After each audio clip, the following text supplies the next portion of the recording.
Selamat pagi teman-teman, selamat pagi Bu Julisar. Pada kesempatan kali ini, kami kelompok 3 akan mempresentasikan proyek kami, yaitu mengenai perencanaan strategi sistem informasi pada perusahaan Gojek. Oke, pertama-tama perkenalan dulu anggota kelompok kami. Yang pertama ada Audelia Putra Lana dengan NIM 2022-701. Kemudian ada Riko Chai 2000 dengan NIM 2022-715. Kemudian ada saya sendiri Wahyu Pambajo dengan NIM 2022-717. Kemudian ada Aurelia Putri dengan NIM 2022-722.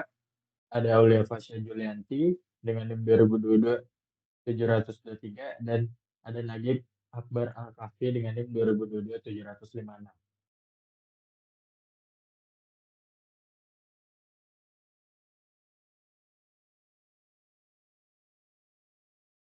Oke, selanjutnya ada bagian dari eksekutif summary. Jadi di sini Gojek didirikan oleh Nadiem Makarim pada tahun 2010, berawal dari keprihatinan terhadap pengemudi Gojek yang banyak menghabiskan waktu menunggu penumpang, sementara penumpang sering kesulitan mencari ojek. Nah, Nadiem ini menciptakan layanan yang menghubungkan ojek dengan penumpang dengan cepat dan mudah, yang kemudian dinamai dengan Gojek. Nah, layanan ini membawa banyak manfaat seperti memudahkan pengemudi ojek mendapatkan penumpang, memberikan keuntungan finansial bagi perusahaan melalui biaya layanan dan kontribusi pajak bagi pemerintah. Selain itu, masyarakat merasakan penurunan kemacetan, ketersediaan transportasi yang fleksibel, dan perbaikan kondisi lingkungan. Gojek telah berkembang pesat menjadi platform on-demand dan pembayaran digital terkemuka di Asia Tenggara dengan layanan beragam dan jutaan penggunaan aktif. Selanjutnya ada purpose of this document. Jadi dokumen ini memberikan gambaran komprehensif tentang Gojek, mencakup profil perusahaan, model bisnis, strategi utama, dan pencapaian pentingnya. Ditunjukkan untuk pemangku kepentingan, investor, dan profesional industri. Dokumen ini menjelaskan proposisi, nilai unik, keunggulan kompetitif, dan posisi Gojek dalam industri teknologi dan transportasi global.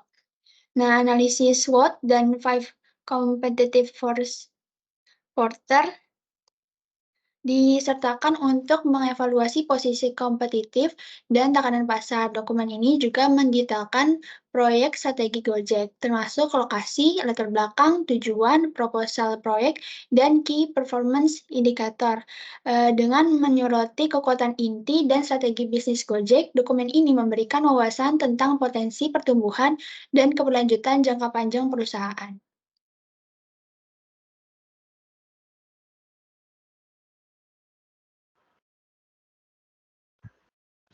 Oke, selanjutnya ada 3.3 ya, bisnis strategi. Boleh di next, tolong. Yang pertama itu ada visinya Gojek. Visinya Gojek itu adalah membantu memperbaiki struktur transportasi di Indonesia, memberikan kemudahan bagi masyarakat dalam melaksanakan pekerjaan sehari-hari seperti pengiriman dokumen, belanja harian, dengan menggunakan fasilitas kurir, serta turut mensejahterakan kehidupan tukang ojek di Jakarta dan Indonesia ke depannya. Boleh minta tolong di next. Nah, kemudian ini ada misinya Gojek ya. Misinya tuh menjadikan Gojek sebagai pemimpin yang bertanggung jawab secara sosial dan lingkungan, serta menciptakan nilai tambah yang berjangka panjang bagi semua orang di dalam ekosistem Gojek. Next. Kemudian ada tujuannya. Tujuannya Gojek itu adalah mengadopsi standar terbaik di dunia dalam setiap aktivitas sosial, lingkungan, dan manajemen operasional perusahaan untuk memastikan keberlangsungan bisnis.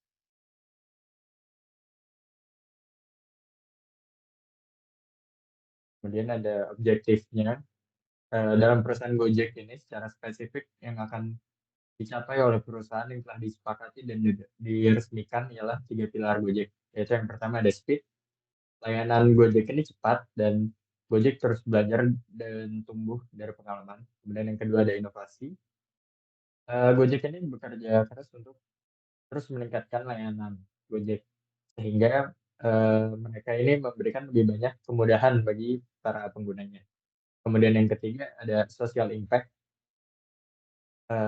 Gojek ini berupaya menciptakan dampak sosial sebanyak mungkin bagi pengguna Gojek. Dan langsung di next.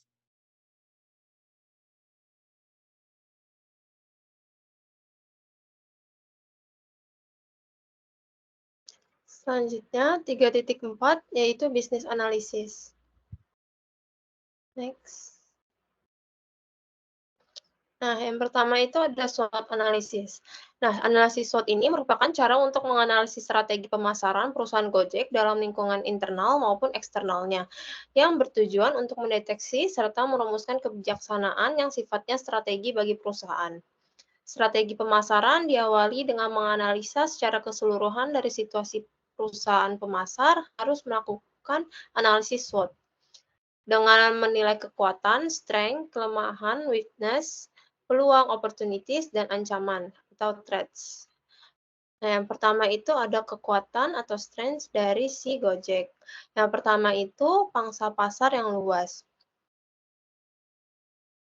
Perusahaan Gojek sebagian besar pasar atau pelanggan dalam industri layanan transportasi dan teknologi di sejumlah negara Asia. Pangsa pasar yang luas mengindikasikan bahwa Gojek mendominasi atau memiliki sebagian besar bagian dari pasar tersebut yang dapat memberikan keuntungan dalam hal penetrasi dan pengaruh tersebut. Yang kedua, teknologi dan inovasi. Perusahaan Gojek fokus pada teknologi terkini dan inovasi dalam operasional mereka. Dengan mengadopsi teknologi terbaru, perusahaan berupaya untuk meningkatkan pengalaman pengguna dan meningkatkan efisiensi operasionalnya. Hal ini menunjukkan kesediaan Gojek untuk tetap relevan dan bersaing dengan mengikuti perkembangan teknologi.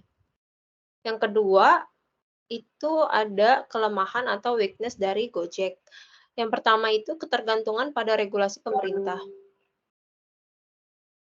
Gojek dipengaruhi oleh regulasi yang ditetapkan oleh pemerintah. Ketergantungan ini menciptakan ketidakpastian karena perubahan kebijakan pemerintah dapat berdampak signifikan pada cara Gojek beroperasi. Jika ada perubahan dalam regulasi, baik dalam hal persyaratan lisensi, tarif, atau aturan operasional lainnya, Gojek mungkin perlu menyesuaikan strategi untuk tetap sesuai dengan ketentuan pemerintah. Weakness yang kedua ada risiko keamanan dan privasi. Dua aspek kritis yang harus dikelola oleh perusahaan di era digital yaitu ada keamanan dan privasi. Pertama, masalah keamanan menunjukkan bahwa di dunia digital yang terhubung, risiko keamanan seperti penyelenggaraan data atau serangan cyber dapat menjadi ancaman serius bagi operasional dan kepercayaan penggunaan Gojek. Kedua, ketika mencakup hal privasi, hal ini menekankan bahwa kekhawatiran pengguna terhadap privasi informasi pribadi mereka dapat berdampak pada persepsi dan citra perusahaan. Oleh karena itu, Gojek harus fokus pada praktik keamanan dan perlindungan privasi untuk memastikan kepercayaan dan kesetiaan pengguna tetap terjaga. Yang ketiga ada opportunities. Yang pertama, ekspansi ke wilayah baru. Peluang bagi perusahaan Gojek untuk memperluas jangkauannya ke wilayah-wilayah baru. Dengan melakukan ekspansi geografis, Gojek dapat mengakses pasar baru, meraih pangsa pasar yang lebih besar, dan menghadapi peluang pertumbuhan di luar wilayah yang sudah dikenal. Ekspansi semacam ini memberikan peluang untuk menjangkau konsumen baru dan memperluas dampak perusahaan di tingkat global. Yang kedua ada kemitraan strategis. Peluang untuk membentuk kemitraan dengan perusahaan atau penyedia layanan lainnya seperti kolaborasi dengan perusahaan sejenis, penyedia teknologi, atau entitas yang dapat memberikan nilai tambah bagi bisnis. Melalui kemitraan ini, Gojek dapat saling menguntungkan, meningkatkan efisiensi operasional, dan memperluas ekosistem bisnis.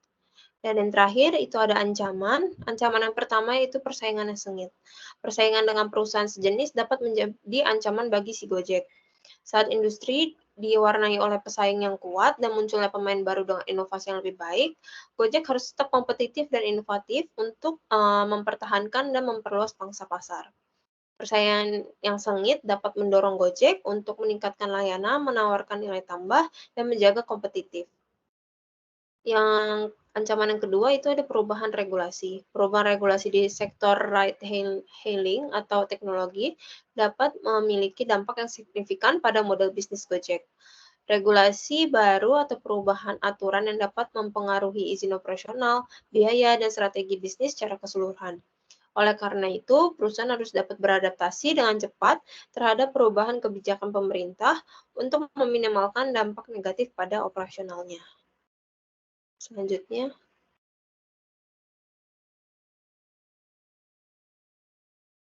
Kemudian ada 5 competitive force-nya.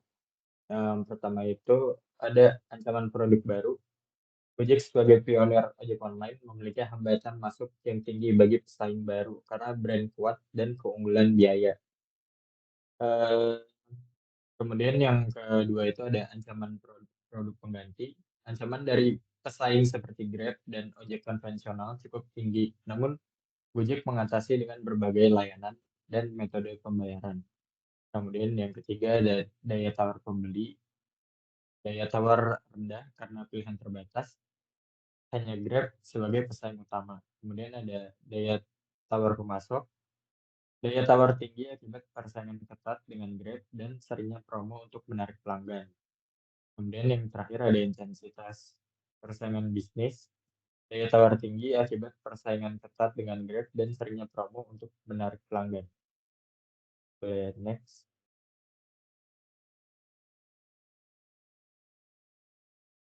Di 3.5 ini ada project definition, boleh datang di next lagi. Yang pertama itu ada location. Di negara berkembang seperti Indonesia yang infrastruktur transportasinya umumnya tuh masih kurang baik untuk memenuhi kebutuhan warganya, Gojek tuh dia hadir untuk membantu memudahkan seseorang yang ingin berpergian kemanapun walau daerah tersebut tidak dijangkau oleh transportasi umum. Boleh datang di next lagi. Nah, di sini tuh ada beberapa lokasi kantor pusat dan cabang yang tersebar di seluruh kota di Indonesia seperti contohnya ada Jakarta, Bali, Manado, Jayapura, dan Balikpapan. Nah, di kantor pusat Gojek itu sendiri adanya di Pasaraya Blok M, Gedung B, lantai 6, Jalan Iskandaria 2, nomor 7, RW 2, Melawai, Kebayoran Baru, RT 3, RW 1, Melawai, Kebayoran Baru, Kota Jakarta Selatan, daerah khusus Ibu Kota Jakarta, dengan kode pos 12160. Next. Oke, selanjutnya ada background. Nah, di sini Gojek adalah perusahaan teknologi Indonesia yang didirikan oleh Nadiem Makarim pada tahun 2010 di Jakarta. Awalnya hanya melayani lewat call center dan di wilayah Jakarta, namun berkembang menjadi aplikasi dengan sistem teratur pada 2015.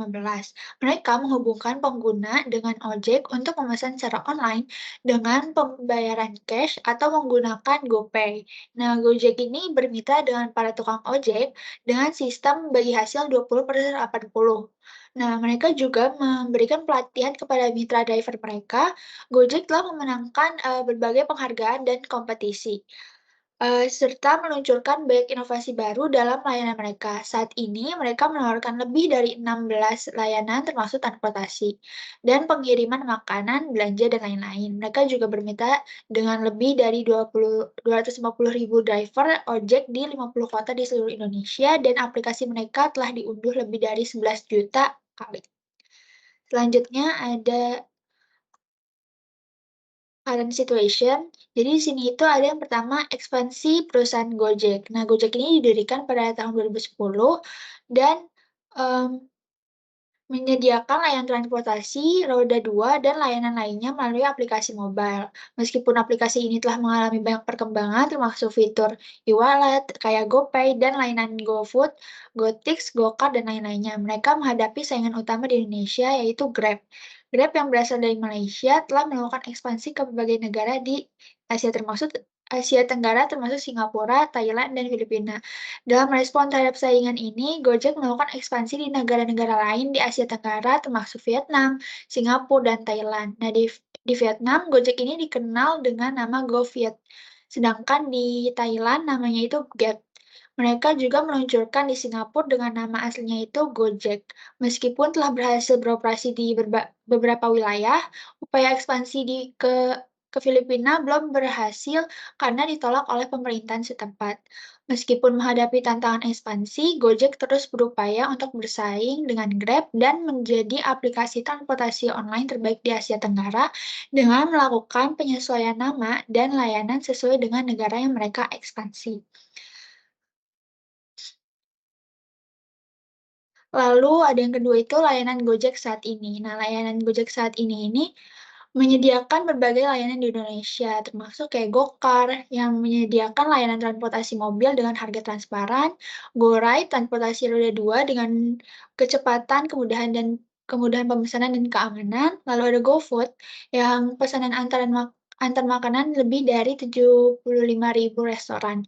Lalu ada GoSend, pengiriman barang dari pelanggan ke tujuan, GoShop, belanja barang dari toko yang terdaftar di aplikasi, GoMed, pembelian obat dan kebutuhan kesehatan lainnya dari apotek berlisensi, lalu ada GoBox. GoBox itu pengiriman barang dalam jumlah besar dengan berbagai pilihan kendaraan. Ada GoPulsa, mengirim pengisian ulang pulsa dan paket data, lalu ada GoBills, pembayaran berbagai macam tagihan, GoTix, pemesanan tiket hiburan seperti konser atau bioskop, lalu ada GoBluebird, pemesanan taksi Bluebird, ada GoMessage, pemesanan terapi pijat langsung ke rumah, terus ada GoClean, layanan pembersihan rumah dan kantor, GoAuto, yaitu penanganan masalah otomotif seperti servis mobil dan cuci mobil, lalu ada GoGlam, yaitu pemesanan ahli kecantikan langsung ke rumah, lalu ada GoFix, yaitu layanan perbaikan AC, GoLaundry, yaitu pemesanan layanan laundry profesional. Lalu yang kedua ini ada objektif. Yang pertama ini ada kesejahteraan mitra Gojek. Nah, Gojek sebagai perusahaan teknologi Indonesia memiliki komitmen untuk meningkatkan kesejahteraan sosial melalui layanannya, khususnya bagi mitra kerjanya seperti pengendara ojek atau driver. Nah, mereka berusaha menciptakan lapangan kerja dan pendapatan tambahan bagi masyarakat melalui teknologi. Layanan seperti ojek online sangat penting di kota-kota dengan lalu lintas padat seperti Jakarta, memberikan manfaat besar bagi pelanggan dan penyedia jasa. Kemunculan Gojek ini akan membantu meningkatkan perekonomian masyarakat dengan memberikan eh, penghasilan tambahan bagi pengemudi ojek. Nah, teknologi informasi dan komunikasi memungkinkan para pengemudi menjadi lebih produktif dan berpenghasilan. Dengan fleksibel jam kerja, menjadi pengemudi ojek menjadi lebih alternatif pekerjaan bagi mereka yang belum memiliki pekerjaan tetap atau yang mencari pendapatan tambahan. Persaingan yang semakin ketat dalam dunia kerja membuat pengemudi Gojek menjadi pilihan bagi orang, bahkan bagi yang memiliki pekerjaan tetap sebelumnya. Potensi pendapatan yang lebih tinggi dan fleksibel, jam kerja menjadi menjadi daya tarik utama dalam bergabung menjadi pengemudi Gojek. Lalu ada kualitas pelayanan dan kepuasan pelanggan. Nah, kualitas layanan dan kepuasan pelanggan ini merupakan pilar utama dalam strategi Gojek untuk mendapatkan keberhasilan. Perusahaan ini menganggap bahwa pelayanan yang unggul tidak hanya berfokus pada aspek teknis semata, tapi juga melibatkan interaksi manusia yang penuh empati dan tanggung jawab. Dengan berkomitmen terhadap perilaku sopan, profesionalisme, dan ketepatan waktu, Gojek berupaya memberikan pengalaman pelanggan yang positif dalam berbagai transaksi. Nah, pentingnya kepuasan pelanggan bagi Gojek ini tercermin dalam dedikasi mereka untuk secara terus-menerus meningkatkan dan menyempurnakan layanan. Perusahaan ini secara efektif mengumpulkan umpan balik dari pelanggan untuk memahami kebutuhan dan harapan mereka, serta berkomitmen untuk memenuhinya. Dengan pendekatan ini, Gojek terus berupaya uh, menjadi lebih baik dan berperkuat Perkuatan hubungan dengan pelanggan. Kepercayaan juga menjadi elemen kunci dalam upaya Gojek untuk menciptakan kepuasan pelanggan. Dengan kinerja yang konsisten dan integritas yang tinggi, Gojek berusaha membangun kepercayaan yang kuat dengan pelanggan mereka. Hal ini membantu memastikan bahwa pelanggan merasa nyaman dan yakin dengan layanan yang mereka gunakan, menjadikan Gojek sebagai pilihan utama dalam industri transportasi online. Lalu ada sustainability report Gojek. Nah, berdasarkan sustainability report Gojek yang telah dirilis, terdapat pernyataan bahwa dampak sosial, ekonomi, dan lingkungan merupakan ukuran kesuksesan perusahaan tersebut. Oleh karena itu, perusahaan Gojek mengintegrasikan prinsip-prinsip sustainability dalam operasi perusahaan yang merupakan fondasi perusahaan dalam membuat keputusan dalam kegiatan bisnis. Nah, di sini ada 3 pilar pendekatan terhadap sustainability Gojek. Yang pertama itu ada Go Forward, adalah pendekatan yang berfokus pada peningkatan peluang sosial dan ekonomi bagi semua orang di dalam ekosistem perusahaan. Lalu kemudian terdapat pendekatan Go Greener. Go Greener ini yang fokus pada mitigasi dampak lingkungan dari operasional Gojek, serta upaya membantu ekosistem Gojek hidup bertanggung jawab terhadap lingkungan melalui teknologi dan platform perusahaan tersebut. Nah, pendekatan yang terakhir ini adalah Go Together yang berfokus pada penciptaan kesempatan dan akses yang setara untuk semua orang pada organisasi Gojek. Lalu ada 3 D30, yaitu perusahaan bergerak pada bidang transportasi tersebut menyadari bahwa pentingnya keberadaan sustainability untuk mendukung keberlanjutan bisnis, namun tetap memperhatikan lingkungan. Yang pertama itu ada zero emission. Nah, Gojek ini berkomitmen untuk menjadi platform yang berkarbon netral dengan transisi menjadi 100% kendaraan yang bertenaga listrik dan menggunakan energi terbarukan pada setiap kegiatan operasional perusahaan tersebut. Nah, perusahaan Gojek telah melakukan pengukuran jejak karbon pertama untuk mengidentifikasi strategi yang paling efektif dan relevan dalam mengurangi emisi yang akan diimplementasikan oleh perusahaan tersebut. Juga, perusahaan akan berupaya untuk melaporkan jejak karbon tersebut dalam skop 1 dan skop 2 dan tidak langsung skop 3 setiap tahunnya. Lalu ada Zero Waste. Nah, di sini itu untuk mengimplementasikan pilar zero, perusahaan Gojek berkomitmen untuk menjadi platform yang sirkular dengan tekun berinovasi bersama menyediakan solusi hulu dan hilir untuk mengendalikan polusi sampah dan lingkungan melalui upaya preventing, menghindari terciptanya sampah baru dan processing atau mengelola apa yang tidak dapat dihindari. Lalu yang terakhir ada zero barriers. Nah, di sini itu pilar ini bertujuan untuk mengurangi batasan mobilitas sosial ekonomi dalam ekosistem Gojek. Pada sustainability report Gojek yang pertama terdapat 2 hal yang akan dilakukan untuk mengimplementasikan zero barriers, yaitu membangun ketahanan seluruh mitra dalam ekosistem Gojek dalam menghadapi masa depan dan berfokus pada penyediaan peluang penghasilan dan membangun kerjasama dengan berbagai pihak untuk menurunkan biaya hidup operasional mitra. Lalu ada propose project. Nah, di sini Gojek menerapkan strategi intensif dan diversifikasi untuk pertumbuhan bisnis. Nah, strategi intensif fokus pada penetrasi pasar, pengembangan pasar, dan pengembangan produk. Gojek melakukan promosi aktif, memperluas jangkauan wilayah, dan meningkatkan kualitas layanan dengan feedback pelanggan. Nah, strategi diversifikasi mencakup pengembangan layanan terkait dan non-terkait dari transportasi hingga pengantaran barang dan layanan kecantikan. Ini memungkinkan Gojek untuk menjadi pemimpin pasar di berbagai sektor usaha. Nah, di sini itu ada orientasi dan pelatihan driver Gojek. Nah, jadi PT Gojek ini akan memberikan pelatihan kepada mitra-mitra mereka, mulai dari penggunaan aplikasi Android hingga standar operasional atau SOP. Dan pelayanan pelanggan. Ini membantu mereka untuk melakukan pekerjaan dengan efektif dan memberikan pengalaman yang baik pada pelanggan. Pelatihan ini memastikan bahwa mitra Gojek memahami tugas mereka dan dapat berkomunikasi dengan baik dengan pelanggan, yang sangat penting untuk layanan langsung seperti ini. Lalu yang kedua ada perlindungan keamanan driver. Nah, di sini Gojek menyediakan program asuransi untuk para driver GoRide mereka melalui kemitraan dengan Sinarmas. Ini memberikan perlindungan ekstra bagi para pengemudi mengingat risiko yang tinggi pada pekerjaan tersebut. Program asuransi ini memberikan ketenangan pikiran kepada para pengemudi dan mayoritas dari mereka telah mengetahui tentang program ini melalui informasi yang disampaikan oleh Gojek.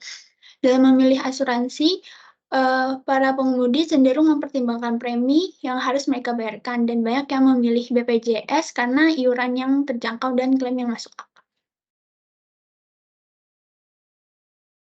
Lalu ada Project Performance Measurement atau sukses kriteria. Nah, di sini tuh yang pertama ada kesejahteraan mitra Gojek. Nah, yang pertama ada divisi Driver Engagement. Nah, divisi hubungan PT Gojek Indonesia memiliki peran penting dalam menjalin hubungan yang erat dengan para mitra pengemudinya. Divisi Driver Engagement ini khususnya bertugas langsung berinteraksi dengan para mitra Gojek di lapangan. Mereka memberikan arahan dan menyampaikan kebijakan serta mengenalkan fitur-fitur baru dalam aplikasi Gojek kepada para mitra pengemudi. Selain itu, divisi ini juga menjadi tempat di mana para mitra dapat menyampaikan masukan dan ide-ide mereka kepada perusahaan. Mereka bertanggung jawab untuk menampung keluhan dan kendala yang dialami para mitra, serta memberikan solusi secara cepat dan efektif. Dengan demikian, divisi engagement berfungsi sebagai jembatan antara kantor pusat Gojek dan para mitra pengemudi di lapangan. Yang kedua ini ada Kopdar atau Kopi Darat Rutin. Nah, di sini tuh ada fotonya, jadi di sini tuh ada kegiatan Kopi Darat Rutin yang merupakan ajang berkumpul langsung bagi komunitas untuk bersilaturahmi dan mempererat hubungan. Nah, PT Gojek Indonesia ini mengadakan kopdar secara rutin setiap 2 minggu sekali di berbagai wilayah dengan bantuan divisi engagement yang tadi. Nah, acara ini menjadi forum bagi para mitra Gojek untuk menyampaikan masukan, ide, keluhan, serta secara langsung kepada karyawan Gojek melalui sistem tanya jawab. Nah, masalah dapat segera diatasi dengan bersama. Sementara divisi engagement ini mencatat semua masukan dan keluhan untuk meningkatkan pelayanan kepada mitra di lapangan. Lalu ada event-event yang diselenggarakan PT Gojek Indonesia untuk mitranya. Nah, PT Gojek Indonesia ini rutin menyelenggarakan berbagai event setiap tahunnya untuk karyawan dan mitra Gojek. Beberapa event yang diadakan secara berkala, antara lain festival olahraga mitra termasuk turnamen badminton dan futsal, serta perayaan ulang tahun Gojek yang dihadiri oleh karyawan dan mitra. Undangan untuk event dikirimkan melalui pesan aplikasi kepada mitra di seluruh Indonesia. Gojek berusaha untuk membaur dengan mitra dan memahami kebutuhan mereka, serta memberikan hiburan melalui event-event tersebut untuk menyegarkan semangat para mitra dalam bekerja. Selain itu, Gojek juga mengapresiasi ide-ide cerdik dan prestasi dari para mitranya. Selanjutnya yang kedua itu ada AI atau Artificial Intelligence. Nah, di sini itu Gojek berinvestasi dalam menciptakan customer experience yang baik dengan melakukan perbaikan bugs, terus pembaruan versi dan digitalisasi proses bisnis. Mereka menggunakan teknologi AI untuk meningkatkan pengalaman konsumen. Nah, ini memungkinkan pemasaran untuk memahami motivasi konsumen dalam kebutuhan pembelian, mengidentifikasi perilaku konsumen, dan mempersonalisasi interaksi untuk membangun pengalaman yang unik bagi konsumen. Di Gojek, AI ini diterapkan pada end-to-end booking flow dan seluruh customer journey dan memastikan solusi yang fungsional dan interaktif yang personal. Aplikasi Gojek terus berkembang dengan penambahan fitur baru dan pengembangan fitur yang telah ada. Semuanya didukung oleh AI. Meskipun demikian, ada masalah dengan ketepatan informasi dalam aplikasi, kayak restoran yang tutup atau menu yang tidak tersedia. Untuk meningkatkan pengalaman pengguna, Gojek itu biasanya meningkatkan frekuensi pembaruan informasi pada aplikasi. Meskipun aplikasi Gojek mampu berinteraksi secara luas dan interaktif dengan pengguna, beberapa responden merasa bahwa aplikasi itu kadang kurang menghibur karena digunakan atas dasar urgensi untuk memenuhi kebutuhan, bukan sebuah hiburan. Lalu ada selanjutnya ada customer experience. Nah, di sini itu pengguna merasa bahwa aplikasi Gojek ini berjalan secara lancar, kecuali pada jam sibuk yang bisa disebabkan karena lag. Nah, mungkin demikian mereka tetap menggunakan aplikasi karena kebutuhan mereka. Meskipun aplikasi terlalu besar untuk smartphone lama, pengguna tetap akan menggunakan karena kebutuhan. Pengguna memiliki ekspektasi bahwa aplikasi harus berfungsi dengan baik dan menemukan bahwa Gojek ini memenuhi harapan mereka dalam hal ini. Mereka juga akan menghadapi tarif yang terjangkau dan merasa bahwa tarif Gojek sebagian besar terjangkau meskipun promosi pesaing kadang-kadang membuat harga lebih menarik. Nah, Gojek dianggap lebih baik dan menarik dari pesaingnya, terutama pada hal tampilan aplikasi. Secara keseluruhan, pengguna merasa puas dengan pengalaman mereka menggunakan Gojek.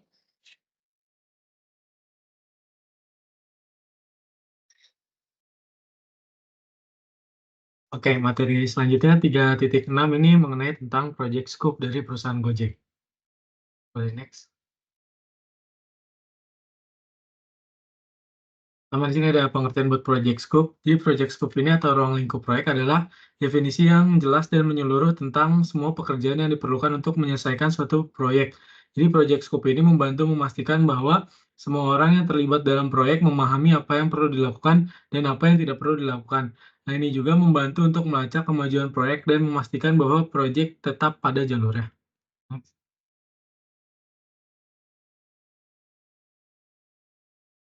Di sini ada manfaat dari Project Scope. Yang pertama, meningkatkan komunikasi dan kolaborasi. Jadi Project Scope yang jelas ini membantu semua orang yang terlibat dalam proyek dan memahami apa yang perlu dilakukan dan apa yang tidak perlu dilakukan.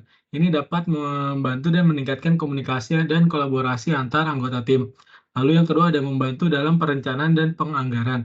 Project Scope yang jelas dapat membantu dalam perencanaan dan penganggaran proyek. Dengan mengetahui apa yang dilakukan, Anda dapat lebih akurat memperkirakan waktu, sumber daya, dan biaya yang diperlukan untuk menyelesaikan proyek. Lalu yang ketiga, membantu dalam melacak kemajuan. Project Scope yang jelas dapat membantu dalam melacak kemajuan proyek. Dengan membandingkan pekerjaan yang telah dilakukan dengan pekerjaan yang perlu dilakukan, Anda dapat mengidentifikasi potensi masalah dan mengambil tindakan yang kolektif. Lalu yang selanjutnya ada membantu dalam mengelola resiko. Jadi project scope yang jelas dapat membantu dalam mengelola resiko proyek. Dengan mengetahui apa yang termasuk dalam proyek, Anda dapat mengidentifikasi potensi risiko dan mengembangkan rencana untuk memitigasi risiko tersebut. Lalu selanjutnya ada meningkatkan kepuasan pelanggan. Jadi project scope yang jelas dapat membantu meningkatkan kepuasan pelanggan dengan memberikan kepada pelanggan pemahaman yang jelas tentang apa yang akan mereka dapatkan dari project. Dan Anda dapat membantu membangun kepercayaan dan harapan. Next. Jadi kesimpulannya, project scope ini adalah bagian penting dari manajemen proyek. Dengan mendefinisikan project scope yang jelas, kita dapat membantu memastikan bahwa proyeknya akan berhasil diselesaikan tepat waktu, sesuai anggaran, dan sesuai dengan spesifikasi. Next. Lalu di sini ada project in scope dalam perusahaan Gojek. Jadi, Gojek sebagai perusahaan teknologi terdepan di Indonesia ini memiliki berbagai project yang sedang berlangsung dan direncanakan. Nah, berikut ini ada beberapa contoh project yang termasuk dalam ruang lingkup Gojek.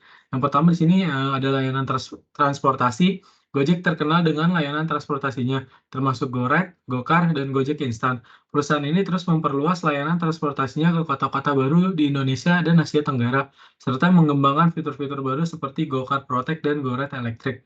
Lalu selanjutnya di sini ada layanan pesan antar makanan. GoFood adalah layanan pesan antar makanan terdepan di Indonesia. Gojek terus memperluas jangkauan GoFood dan meningkatkan kualitas layanan dengan bekerja sama dengan lebih banyak restoran dan mitra pengantaran. Selanjutnya di sini ada layanan pembayaran digital. GoPay adalah layanan pembayaran digital terdepan di Indonesia. Gojek terus mengembangkan fitur-fitur GoPay seperti GoPay Later, GoPay Bills, dan GoPay Coins untuk meningkatkan kenyamanan dan kemudahan penggunanya. Lalu ada layanan e-commerce. GoShop adalah platform e-commerce yang diluncurkan Gojek pada tahun 2020. Gojek terus mengembangkan GoShop untuk bersaing dengan platform e-commerce lainnya di Indonesia seperti Tokopedia dan Shopee.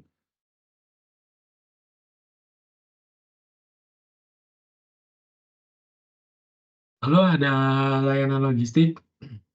GoSend adalah layanan logistik on demand yang diluncurkan Gojek pada tahun 2015. Gojek terus mengembangkan GoSend untuk memenuhi kebutuhan pengiriman barang yang semakin meningkat di Indonesia. Lalu layanan kesehatan, GoMed, adalah platform telemedicine yang diluncurkan Gojek pada tahun 2020. Gojek terus mengembangkan GoMed untuk menyediakan akses yang lebih mudah ke layanan kesehatan bagi masyarakat. Lalu ada layanan keuangan. Gojek bermitra dengan beberapa bank dan perusahaan fintech untuk menyediakan layanan keuangan seperti transfer uang, deposito, dan pinjaman. Gojek terus mengembangkan layanan keuangan untuk memenuhi kebutuhan keuangan masyarakat.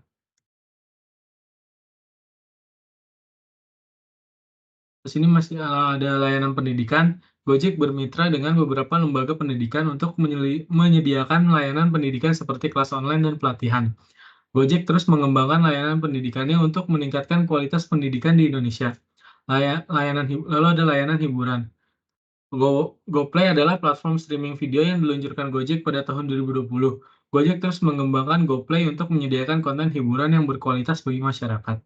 Lalu ada layanan lainnya kayak Gojek juga memiliki beberapa layanan seperti GoTix, GoClean, dan GoBarber. Gojek terus mengembangkan layanan-layanan untuk memenuhi kebutuhan masyarakat.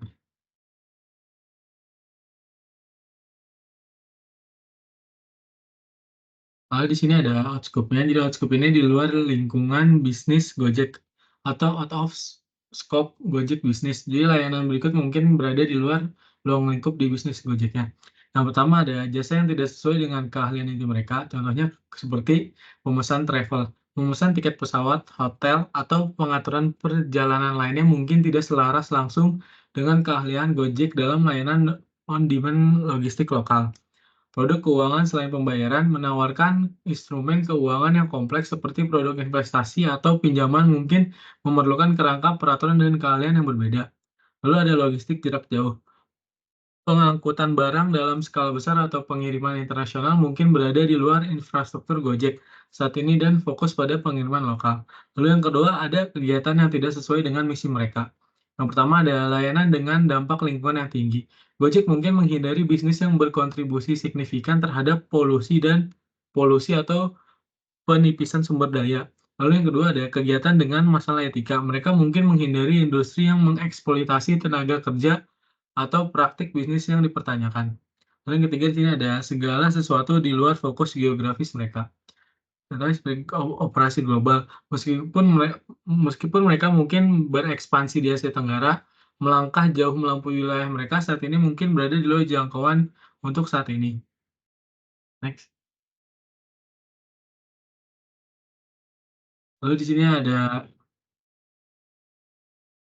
urgency atau desired completion date. Jadi sayangnya Gojek ini tidak secara eksplisit menampilkan urgency desired completion date pada saat pemesanan. Namun Gojek memiliki fitur yang dapat membantu Anda untuk menyampaikan keinginan terkait kecepatan pemesanan, seperti Gojek Now.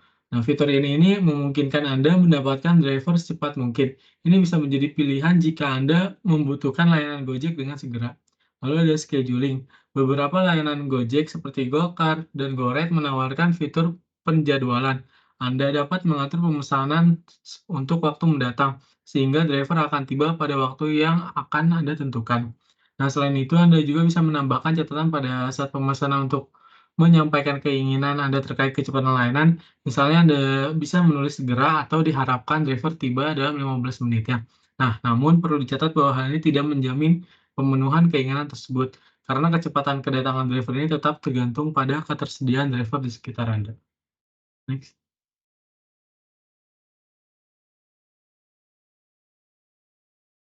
Lalu di sini ada internal dari Gojek. Jadi ruang lingkup internal Gojek ini mengacu pada struktur organisasi, proses, dan sistem yang digunakan perusahaan untuk menjalankan operasinya. Nah, berikut adalah aspek penting dari ruang lingkup internal Gojek. Yang pertama ada struktur organisasi. Nah, Gojek memiliki struktur organisasi yang datar dengan beberapa tim yang fokus pada area tertentu, seperti transportasi, pengantaran makanan, dan logistik. Lalu perusahaan ini juga memiliki beberapa pemimpin kunci, termasuk CEO, CTO, dan COO. Gojek yang juga memiliki dewan direksi yang mengawasi kinerja perusahaan. Lalu yang kedua ada proses. Jadi Gojek memiliki berbagai proses untuk menjalankan operasinya, mulai dari pemesanan hingga pembayaran. Lalu perusahaan ini menggunakan teknologi untuk mengotomatiskan banyak prosesnya, seperti pencocokan driver dengan penumpang dan pelacakan pesanannya.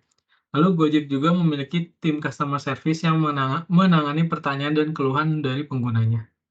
Next.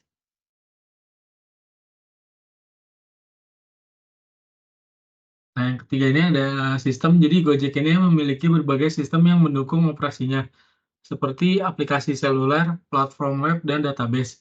Nah, perusahaan ini menggunakan teknologi cloud untuk menjalankan sistemnya. Gojek juga memiliki tim IT yang bertanggung jawab untuk mengembangkan dan pemeliharaan sistemnya. Internal Gojek juga mencakup budaya perusahaan, nilai perusahaan, dan komitmen perusahaan terhadap keberlanjutan. Perlu dicatat bahwa informasi tentang ruang lingkup internal Gojek ini bersifat rahasia dan tidak selalu tersedia untuk publik.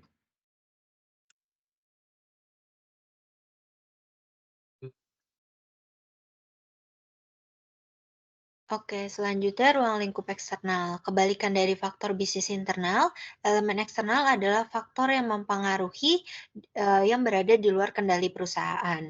Mempertimbangkan lingkungan luar memungkinkan perusahaan untuk melakukan penyesuaian yang sesuai pada rencana pemasaran mereka agar lebih mudah beradaptasi dengan lingkungan eksternal. Di antaranya ada beberapa faktor yang paling menonjol dan penting untuk dicantumkan adalah situasi ekonomi saat ini, hukum, infrastruktur di sekitar, dan permintaan pelanggan. Nah, ruang lingkup eksternal Gojek mencakup pada faktor-faktor di luar perusahaan yang dapat mempengaruhi kinerja. Faktor-faktor ini dapat dikategorikan menjadi dua, yaitu lingkungan makro dan lingkungan mikro. Boleh di next? Oke, lingkungan makro itu ada politik. Politik itu dibagi menjadi dua. Yang pertama ada regulasi. Regulasi itu apa? Perubahan regulasi di sektor transportasi dan teknologi dapat mempengaruhi operasi Gojek. Pemerintah dapat memberikan aturan baru terkait lisensi, tarif, dan aspek keamanan. Yang kedua itu ada kebijakan perlindungan konsumen. Kebijakan perlindungan konsumen yang lebih ketat dapat mempengaruhi model bisnis Gojek dan tanggung jawab terhadap konsumen. Yang kedua ada ekonomi, ya dibagi menjadi dua. Yang pertama ada perekonomian. Fluktuasi ekonomi dapat mempengaruhi perilaku konsumen dan permintaan terhadap layanan Gojek. Perekonomian yang lesu dapat menyebabkan pengurangan pengeluaran untuk layanan non-esensial. Yang kedua, nilai tukar. Perubahan nilai tukar mata uang dapat mempengaruhi operasional, terutama jika Gojek beroperasional di beberapa negara. Yang ketiga, ada sosial, dibagi menjadi dua juga. Yang pertama ada perubahan gaya hidup, meningkatnya penetrasi internal dan smartphone di Indonesia, perubahan dalam gaya hidup masyarakat yang serba cepat dan praktis dapat mempengaruhi permintaan terhadap layanan Gojek, seperti layanan pengiriman makanan dan belanja online. Yang kedua, kesadaran lingkungan. Masyarakat yang lebih peduli terhadap lingkungan dapat mempengaruhi preferensi konsumen terhadap layanan transportasi berkelanjutan yang ditawarkan oleh Gojek. Selanjutnya ada teknologi, dibagi menjadi dua. Yang pertama inovasi teknologi dan keamanan data. Kalau inovasi teknologi itu kemajuan dalam teknologi seperti pembayaran digital, kecerdasan buatan, dan kendaraan otonom dapat mempengaruhi cara Gojek menghadiri layanan yang bersaing di pasar. Yang kedua itu keamanan data. Ketika data pengguna semakin penting, perhatikan terhadap keamanan data pribadi menjadi faktor kunci dalam operasi Gojek itu sendiri. Yang terakhir itu ada environmental atau lingkungan. Itu pemeliharaan lingkungan, masyarakat semakin memperhatikan dampak lingkungan dari kegiatan bisnis. Gojek dapat menghadapi tekanan untuk mengurangi dampak lingkungan dari armada kendaraan mereka seperti menggunakan motor non BBM atau motor listrik. Boleh di next? Selanjutnya ada lingkungan mikro. Yang pertama ada pelanggan. Kebutuhan, keinginan, dan perilaku pelanggan yang terus berkembang harus dipenuhi oleh Gojek agar tetap kompetitif. Hal ini dapat dilakukan dengan mengembangkan layanan baru, meningkatkan kualitas layanan, dan memberikan harga yang kompetitif. Yang kedua ada pesaing di industri ride-hailing dan layanan non-demand di Indonesia semakin ketat. Dengan kehadiran pemain besar seperti Grab dan Drive-in, Gojek perlu terus berinovasi dengan meningkatkan diversifikasinya agar dapat bersaing dengan para pesaing. Yang ketiga itu ada pemasok, ketersediaan dan harga driver, mitra UMKM, dan penyedia layanan lainnya dapat mengaruhi biaya operasional Gojek. Gojek perlu menjalin hubungan yang baik dengan para pemasok untuk memastikan kelancaran operasionalnya. Yang selanjutnya ada kreditor. Kebutuhan Gojek untuk mendanai ekspansi dan pengembangan layanan dapat dipenuhi melalui pinjaman bank atau investasi dari venture capital. Gojek perlu menjaga hubungan yang baik dengan para kreditor untuk mendapatkan akses ke pendanaan yang dibutuhkan. Selanjutnya yang terakhir itu adalah lembaga pemerintah. Peraturan dan kebijakan pemerintah yang terkait dengan transportasi, perdagangan, dan layanan keuangan dapat mempengaruhi cara Gojek beroperasional. Gojek perlu menjalin komunikasi yang baik dengan pemerintah untuk menjaga kepatuhan terhadap peraturan dan kebijakan yang berlaku. Boleh di next?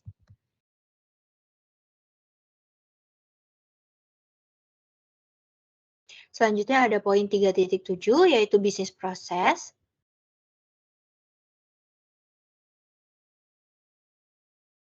Yang pertama ada primary business process change, itu adalah modifikasi berdasarkan pada cara organisasi menjalankan aktivitas inti untuk mencapai tujuannya. Hal ini dapat melibatkan perubahan pada terbagi menjadi 3. Yang pertama produk atau layanan yang ditawarkan, contohnya meluncurkan produk baru yang mempengaruhi lini produk yang ada atau mengubah model bisnis dari B2B menjadi B2C. Yang kedua, itu ada cara produk atau layanan dibuat atau disampaikan. Contohnya, seperti mengadopsi teknologi baru, merampingkan alur kerja, dan memindahkan operasi ke lokasi yang baru. Yang ketiga, struktur organisasi atau sistem manajemen. Contohnya, mereka strukturisasi departemen, menerapkan sistem ERP baru, atau mengubah budaya perusahaan. Boleh di next?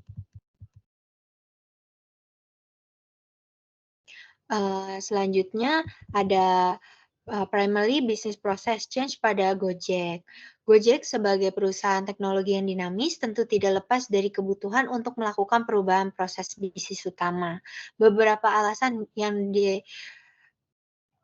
Gojek untuk melakukan primary business process change itu ada 3. Yang pertama, untuk meningkatkan efisiensi, yaitu apa? Dalam bisnis yang mengandalkan jaringan mitra dan teknologi seperti Gojek, ada kebutuhan yang terus-menerus untuk melakukan optimalisasi agar biaya operasional tetap rendah dan daya saing yang terjaga.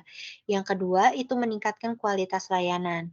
Dengan persaingan yang ketat, Gojek perlu memastikan kelancaran layanan, keakurasian pemesanan, dan kecepatan respon. Ini semua memerlukan perbaikan pada proses bisnisnya. Selanjutnya yang ketiga dan yang terakhir itu meningkatkan kepuasan pelanggan. Gojek harus terus berinovasi dan meningkatkan pengalaman pengguna agar pelanggan merasa puas dan terus menggunakan layanan Gojek. Terus tantangan yang dihadapi Gojek yaitu ada 3. Yang pertama ada retensi dari mitra, yaitu para driver dan mitra UKM. Mungkin perlu beradaptasi dengan perubahan proses bisnis yang baru. Gojek perlu melakukan komunikasi yang baik dan memberikan pelatihan yang memadai untuk mengatasi potensial retensi ini. Kompleksitas sistem. Gojek memiliki sistem yang kompleks dengan berbagai layanan dan mitra. Melakukan perubahan pada satu proses bisnis dapat berdampak pada proses bisnis lainnya. Oleh karena itu, perencanaan yang matang diperlukan untuk memastikan kelancaran dari transisi ini. Yang ketiga, kebutuhan investasi. Melakukan primary business process change terkadang membutuhkan investasi dalam teknologi baru, pelatihan karyawan, dan lain sebagainya. Gojek perlu cermat dalam mengalokasikan sumber daya untuk perubahan tersebut. Boleh di next?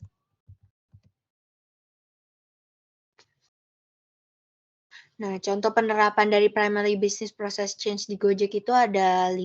Yang pertama ada optimalisasi pencocokan driver dengan pelanggan, yaitu Gojek dapat mengubah proses pencocokan driver dan pelanggan dengan menggunakan algoritma yang lebih canggih. Hal ini bertujuan untuk mengurangi waktu tunggu pelanggan dan meningkatkan pendapatan driver. Yang kedua, otomatisasi proses pemesanan. Gojek dapat mengotomatisasi proses pemesanan untuk layanan tertentu, seperti pesan antar makanan. Ini dapat dilakukan dengan integritas dengan sistem point of sale mitra usaha kuliner, sehingga meminimalisasi kesalahan pemesanan dan mempercepat proses pemesanan. Yang ketiga, standarisasi kualitas layanan. Gojek dapat menetapkan standarisasi kualitas layanan untuk para driver dan mitra UMKM. Ini juga merupakan pelatihan khusus, sistem rating, dan program reward untuk mitra yang konsisten memberikan pelayanan yang prima atau pelayanan yang baik. Selanjutnya yang keempat, integrasi sistem pembayaran. Gojek dapat mengintegrasikan sistem pembayaran dengan memberikan platform dompet digital atau GoPay untuk memberikan kemudahan pada pelanggan dan mempercepat transaksi. Yang kelima dan terakhir, pengembangan fitur baru. Gojek dapat terus mengembangkan fitur-fitur baru yang sesuai dengan kebutuhan pelanggan. Proses pengembangan fitur baru ini tentu akan melibatkan perubahan pada proses bisnis. Boleh di next.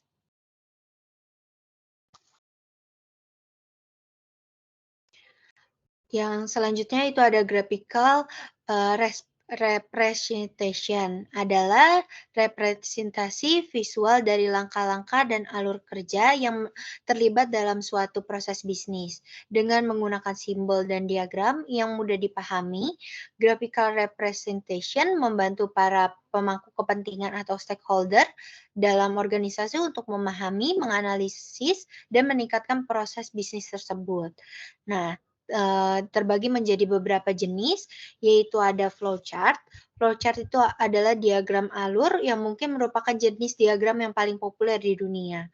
Karena memiliki sedikit simbol yang standar, maka dapat dengan mudah dipahami oleh banyak orang. Kesederhanaan ini menjadi alat yang ampuh dan efektif yang dapat digunakan oleh perusahaan. Yang kedua, itu ada swimlane diagram. Swimlane ini proses diagram adalah sebuah diagram yang prosesnya yang menggambarkan interaksi dari beberapa bagian yang berbeda yang terlibat dalam sebuah lini produk bisnis. Diagram ini menggunakan format jalur hubung atau swimlane. Diagram dilakukan dengan cara menampilkan stakeholder pada baris diagram, serta kerangka waktu pada kolom diagram, dan kemudian aktivitas ditampilkan menggunakan simbol flowchart.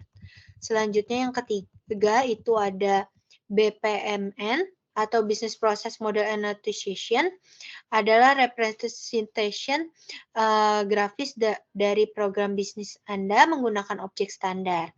Namun terdapat standar internasional untuk diagram bisnis proses yang menggunakan simbol khusus untuk menunjukkan aktivitas, keputusan, gateway, dan entitas dalam suatu proses. Nah, BPM itu sendiri terdiri dari beberapa unsur. Yang pertama ada flowchart object, connection object, swimlane, sama artifact.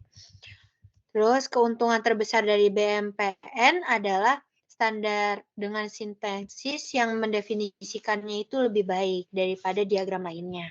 Selanjutnya itu ada UML diagrams, itu untuk menawarkan cara yang fleksibel dan kuat untuk memvisualisasi hampir semua proses bisnis. Mereka biasanya digunakan untuk memodelkan logika terperinci dari suatu proses bisnis.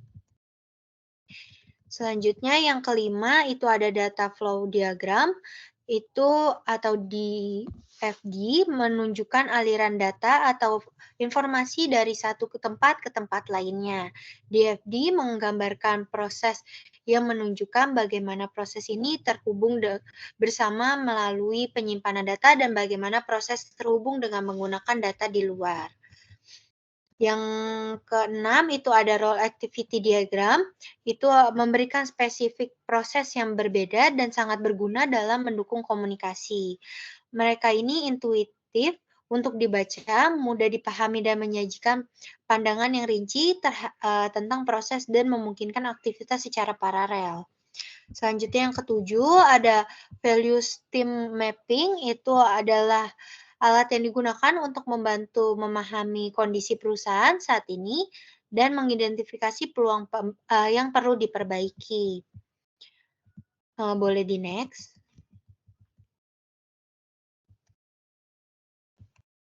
Nah, ini ada contoh dari salah satu diagram, yaitu ada flowchart untuk customer yang menggunakan aplikasi Gojek. Jadi, untuk langkah pertamanya itu buka aplikasi Gojek, yang kedua itu pada halaman utama, pilih layanan yang diinginkan oleh customer seperti GoRide, GoCar, GoSend, GoFood, dan GoMart.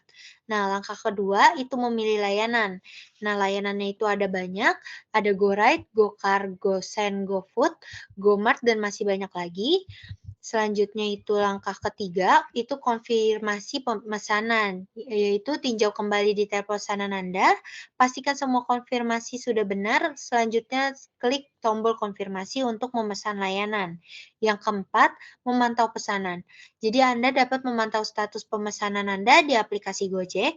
Anda juga akan menerima pemberitahuan ketika pengemudi sedang dalam perjalanan ke lokasi Anda. Anda juga dapat melacak pergerakan pengemudi menggunakan peta yang ada di aplikasi Gojek. Langkah kelima, menyelesaikan pembayaran. Anda dapat membayar layanan Gojek dengan berbagai metode pembayaran, seperti tunai, kartu kredit, GoPay, dan layanan lainnya. Pastikan Anda memiliki saldo yang cukup untuk menyelesaikan pembayaran ini. Terus berikan kode OTP kepada pengemudi Gojek jika Anda menggunakan GoPay. Langkah keenam, memberikan peringkat atau rating. Seperti yang Anda menyelesaikan pesanan, Anda dapat memberikan rating kepada pengemudi. Berikan rating yang sesuai dengan pengalaman yang Anda rasakan pada Gojek. Boleh di next. Selanjutnya ada perform requirement, itu apa? Sebuah software yang dibangun dengan melibatkan analisis kebutuhan klien yang meliputi 5 proses, yaitu pengumpulan informasi, menganalisis, spesifikasi, verifikasi, dan validasi.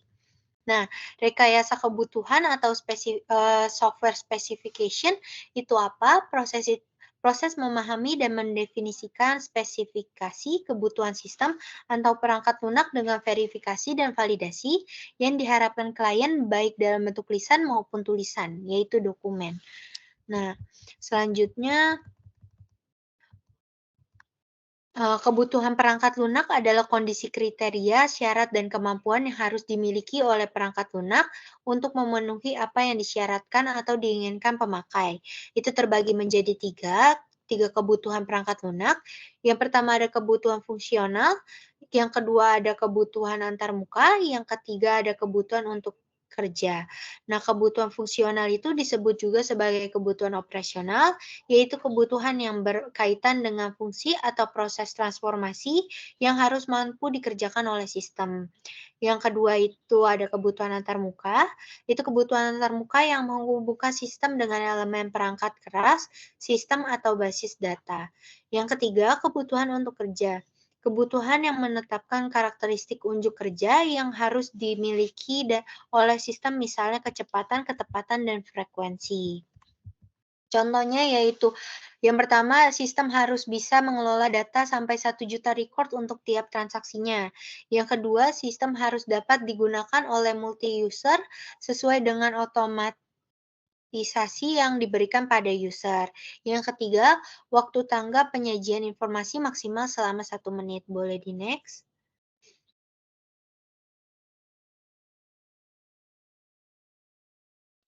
Oke, selanjutnya itu Gojek adalah sebuah perusahaan teknologi asal Indonesia yang menyediakan berbagai layanan transformasi, pengiriman barang, pembayaran digital, dan lain-lain. Nah, berikut adalah beberapa syarat kinerja atau perform requirement yang mungkin berlaku untuk Gojek.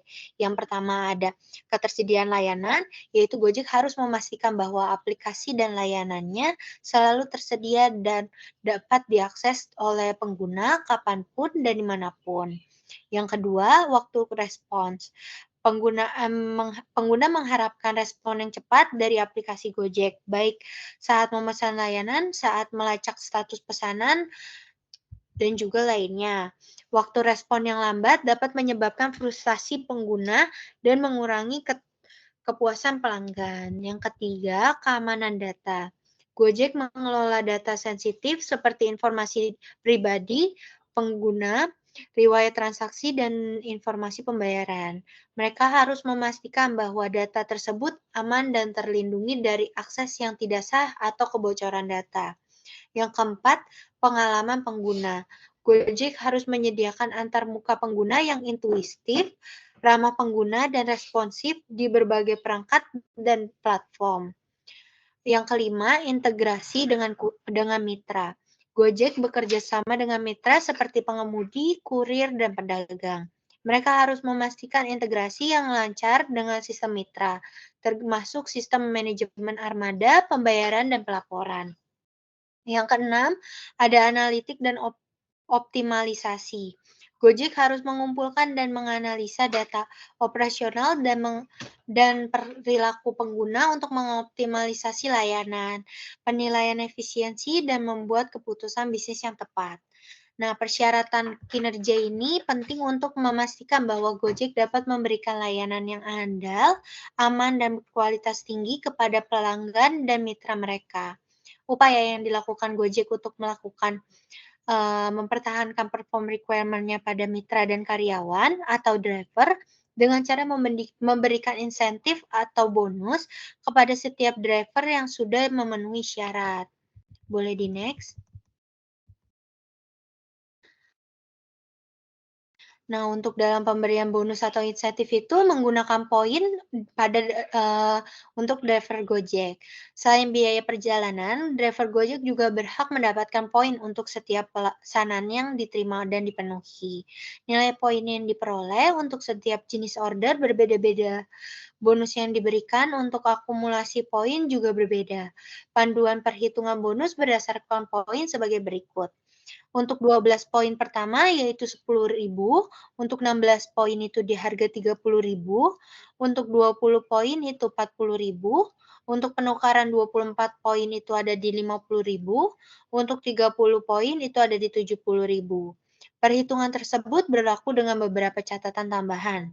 Maksimal nilai bonus yang bisa didapatkan driver itu per harinya ada di 200.000.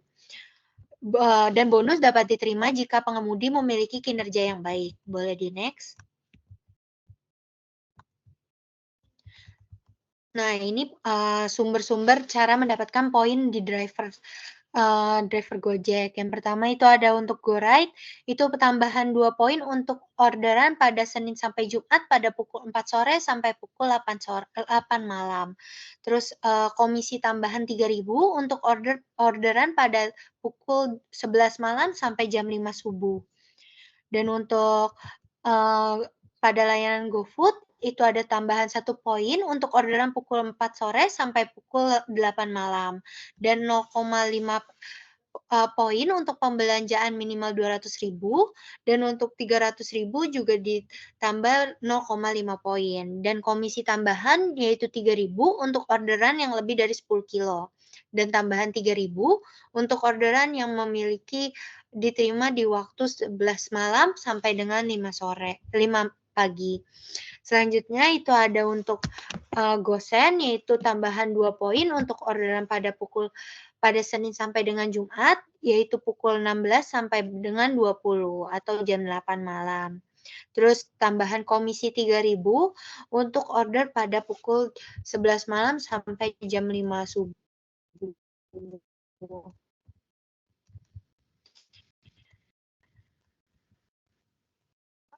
Dengan memberikan bonus seperti ini sehingga memberikan pengalaman yang baik kepada konsumen Gojek. Boleh di next?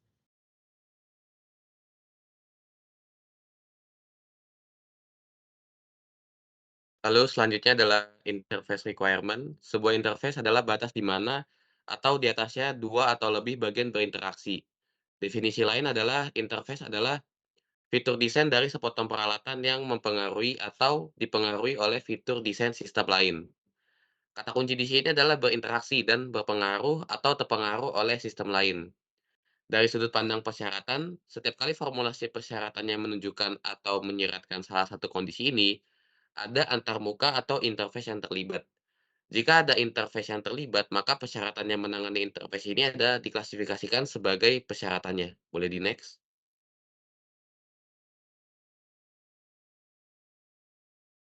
Lalu ada langkah-langkah untuk membuat interface requirement. Satu adalah mengidentifikasi interface. Analisis sistem kepentingan atau SOI dimulai dengan mempelajari konteks di mana sistem tersebut berinteraksi dengan sistem induk atau interface eksternal dan bagaimana bagian-bagian dalam SOI ini saling terhubung atau interface internal. Alat-alat yang digunakan termaksud diagram blok, diagram N2, dan analisis alokasi. Tujuannya adalah mendefinisikan arsitektur SOI secara menyeluruh, mulai dari konteks sistem induk hingga detail antarmuka internal. Proses ini diawali dengan mengembangkan diagram blok sistem induk, dilanjutkan dengan diagram eksternal SOI, dan diakhiri dengan diagram antarmuka internal SOI. Pendekatan ini membantu memahami sistem secara komprehensif. Boleh di next?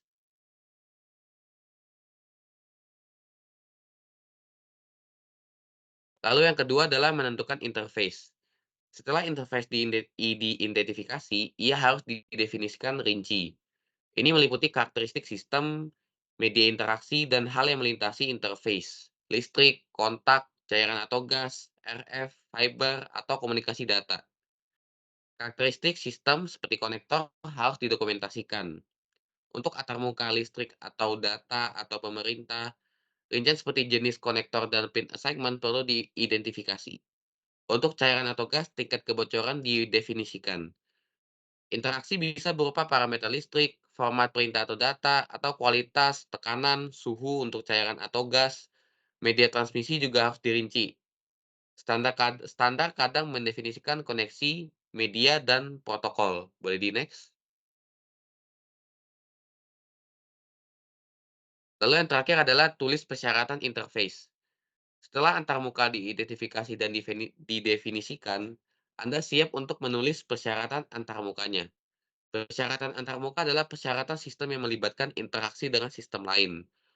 Format persyaratan antarmuka mencakup referensi ke lokasi dalam dokumen definisi yang mendefinisikan antarmukanya. Boleh di next?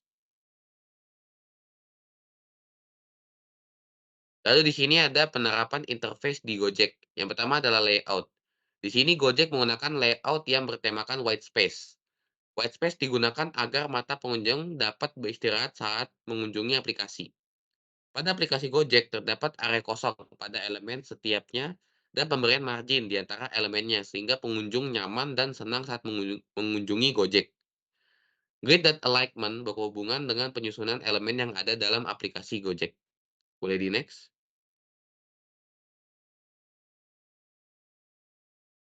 Lalu selanjutnya adalah tipografi. Tipografi pada user interface Gojek menggunakan huruf sans serif. Tujuan dalam penggunaan tipografi pada user interface adalah untuk memudahkan pengunjung dalam membaca informasi yang di dalamnya. Pada Gojek menggunakan hierarki dalam mengorganisasikan user interface-nya.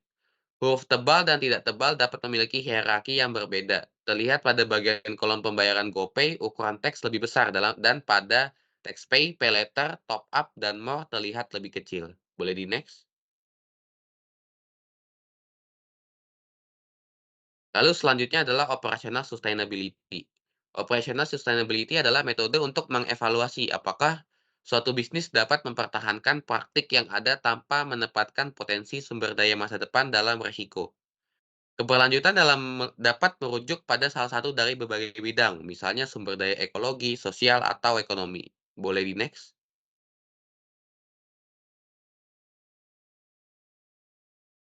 Lalu di sini ada penerapan operational sustainability di Gojek. Operational sustainability Gojek juga dilihat dari inisiatif dan program yang mereka lakukan untuk memastikan bahwa operasi bisnis mereka dapat berjalan dengan baik tanpa mengorbankan sumber daya masa depan. Yang mana bisa dilihat dari 3 pilar strategi sustainability Gojek. Yang pertama adalah Go Greener, berfokus pada mitigasi dampak lingkungan dari operasional Gojek, serta upaya membantu ekosistem mereka hidup bertanggung jawab terhadap lingkungan. Yang kedua adalah Go Forward, berfokus pada peningkatan peluang sosial dan ekonomi bagi semua orang di dalam ekosistem mereka.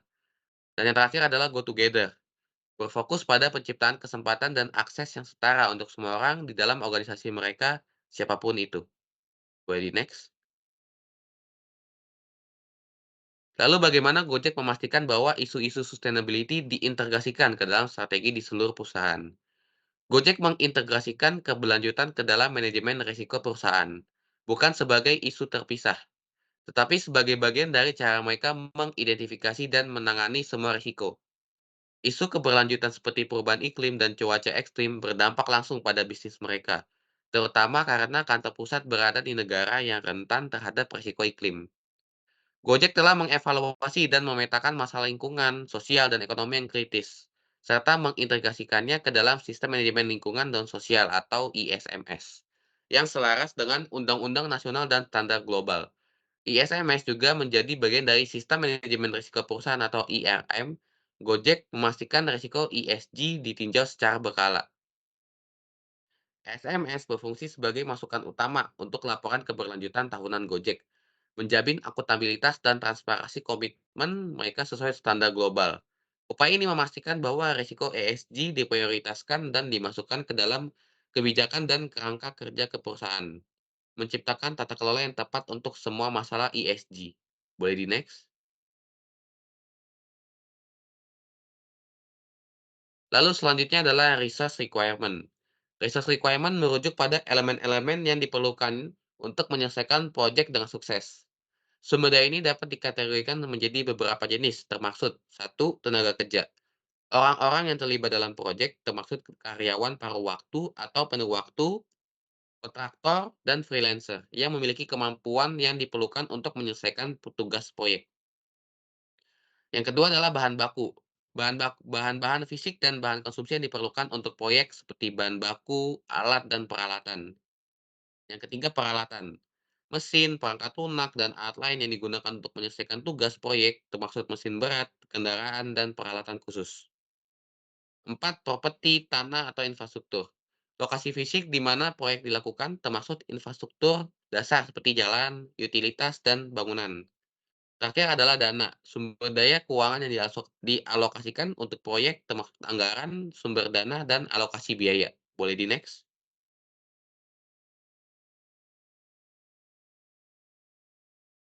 Fungsi utama penggunaan sumber daya adalah untuk memastikan bahwa proyek memiliki sumber daya yang diperlukan untuk menyelesaikan objektifannya tepat waktu dan dalam anggaran.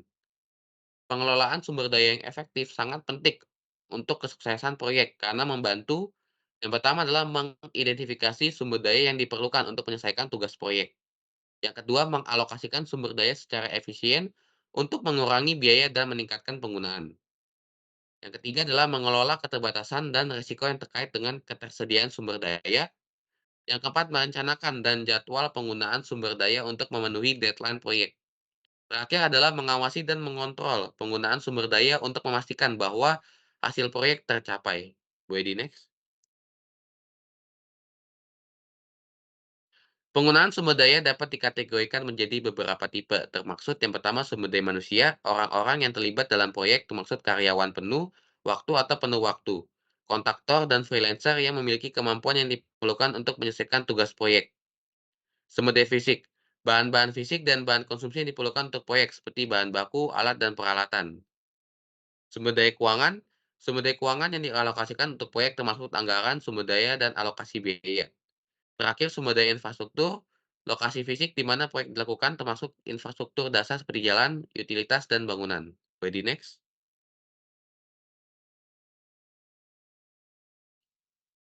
Lalu penerapan resource requirement di Gojek adalah seperti berikut. Yang pertama adalah sumber daya manusia.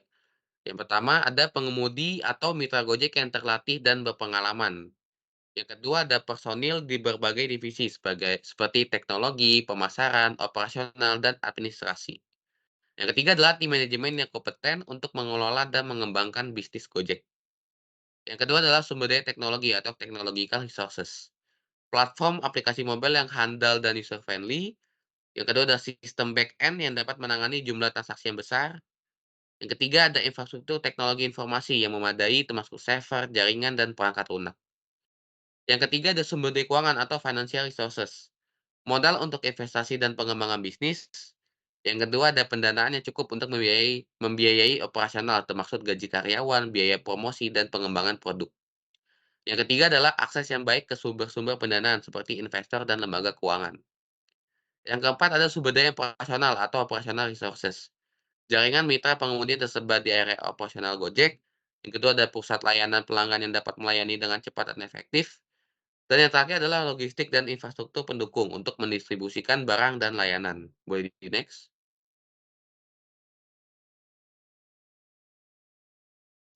Lalu ada security requirement. Security requirement adalah pedoman dan kriteria khusus yang harus dipenuhi oleh perangkat lunak untuk memastikan keamanannya. Persyaratan ini membantu melindungi perangkat lunak dari ancaman, kerentanan, dan serangan, serta memastikan kerahasiaan, integritas, dan ketersediaan sistem dan datanya. Security rekaman adalah tujuan yang ditetapkan untuk aplikasi sejak awal pengembangan, seperti tujuan fungsional. Tujuan keamanan harus spesifik dan terukur. Misalnya, aplikasi harus dirancang untuk mencegah serangan injeksi SQL dengan memvalidasi input pengguna dan menggunakan query basis data yang aman. Persyaratan ini diuji melalui pengujian perangkat lunak untuk memastikan kerentanan tidak ada dalam kode.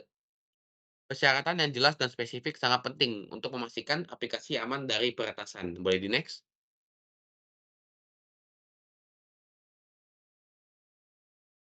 Untuk membangun persyaratan yang baik, pastikan Anda menjawab pertanyaan-pertanyaan tentang persyaratan Anda. Security requirement perangkat lunak harus seperti persyaratan fungsional, tidak boleh samar atau tidak dapat dicapai. Antisipasi pertanyaan dari pengembangan dan jawab sebelumnya. Berikut caranya. Apakah ini dapat diuji? Bisakah kami menguji persyaratan ini dalam aplikasi akhir? Menjadi aman bukanlah persyaratan yang dapat diuji. Menyandikan semua output yang disediakan pengguna adalah persyaratan yang dapat diuji.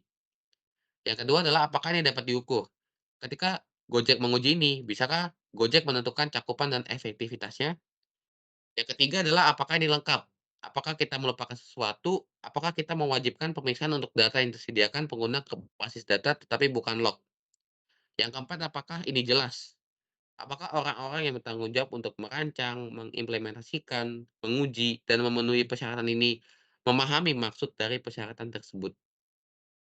Yang kelima adalah apakah ini tidak ambigu? Bisakah seseorang menafsirkan persyaratan ini dengan cara lain? Dan yang terakhir adalah apakah persyaratan ini konsisten? Apakah kita mendekati setiap persyaratan keamanan dengan cara yang sama untuk memastikan bahwa langkah-langkah keamanan diterapkan secara konsisten di seluruh aplikasi? Boleh di next?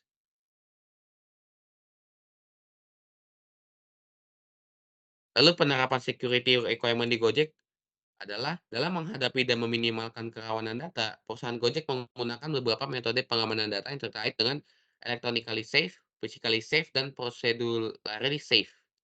Yang pertama adalah virus prevention, detection, and removal.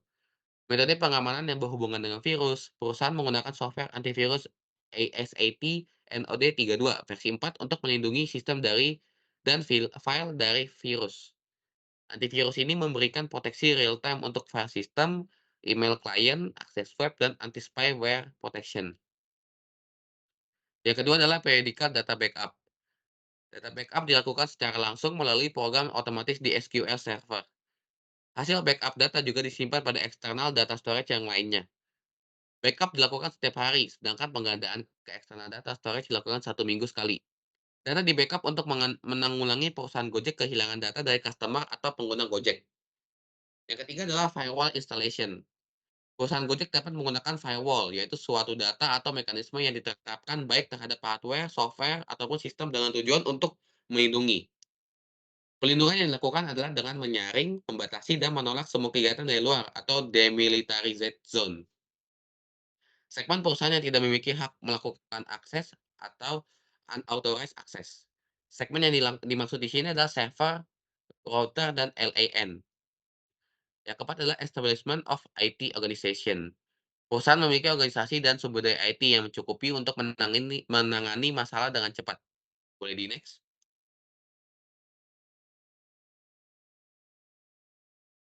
Yang keenam adalah network protection and security. Pengalaman network di perusahaan Gojek dilakukan dengan memberikan IP kepada setiap PC user. Selain digunakan sebagai kontrol penggunaan IP dan aktivitas user, pengamanan ini cukup efektif untuk memproteksi user eksternal masuk dalam jaringan perusahaan sehingga keamanan data di dalam PC terjaga dengan baik. Yang ketujuh adalah internal password authentication. Password yang baik menjadi penting dan sederhana dalam keamanan suatu jaringan di perusahaan Gojek. Kebanyakan masalah dalam keamanan jaringan disebabkan karena password yang buruk. Cara yang tepat antara lain dengan menggunakan shadow password dan menonaktifkan TVTP. Setiap karyawan di Gojek akan diberikan password dan user ID yang hanya dapat digunakan oleh setiap karyawan Gojek sehingga meminimalisir terjadinya data yang hilang. Yang kedelapan adalah standardized software.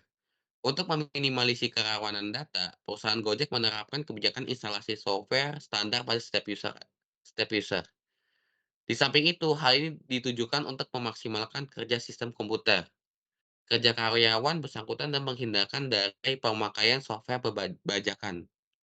Apabila karyawan biasa diberikan software di atas standar kemungkinan besar terjadi adanya kegagalan perusahaan di mana karyawan tidak dengan efektif bekerja sesuai dengan apa yang diharapkan oleh perusahaan. Sehingga pemakaian software standar merupakan langkah baik untuk meningkatkan efektivitas kinerja karyawan. Yang terakhir adalah monitoring sistem. Sistem monitoring di perusahaan Gojek yang dilakukan pada ruang server dan data center masih ditujukan kepada pengamanan fisik peralatan database. Beberapa di antaranya adalah pengaturan suhu ruangan dengan air conditioner dan control lock, security system sehingga membatasi hanya karyawan yang berkepentingan saja yang masuk ke dalam ruangan dengan memasang finger detection. Selain itu juga terdapat sprinkle dan tabuk pemadam andai kata terjadi kebakaran, untuk menghindari kerusakan data yang diakibatkan oleh adanya naik atau turunnya arus listrik. Digunakan stabilizer dan UPS. Ready next?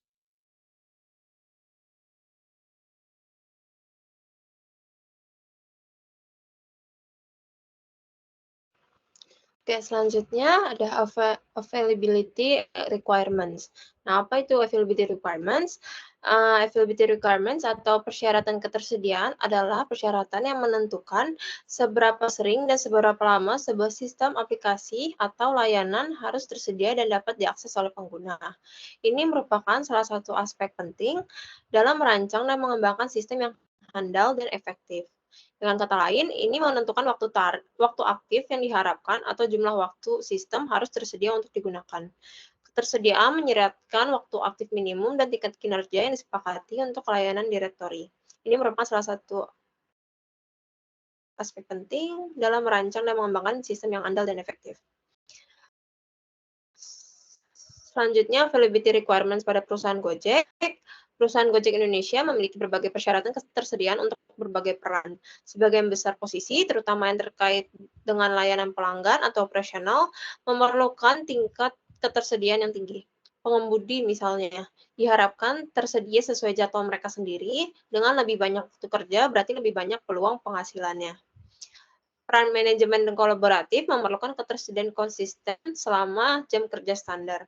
Gojek juga menghargai fleksibilitas dan ketersediaan untuk komunikasi dan kolaborasi di luar jam kerja, seperti respons cepat terhadap pesan atau panggilan, rapat mendadak, atau perjalanan dinas.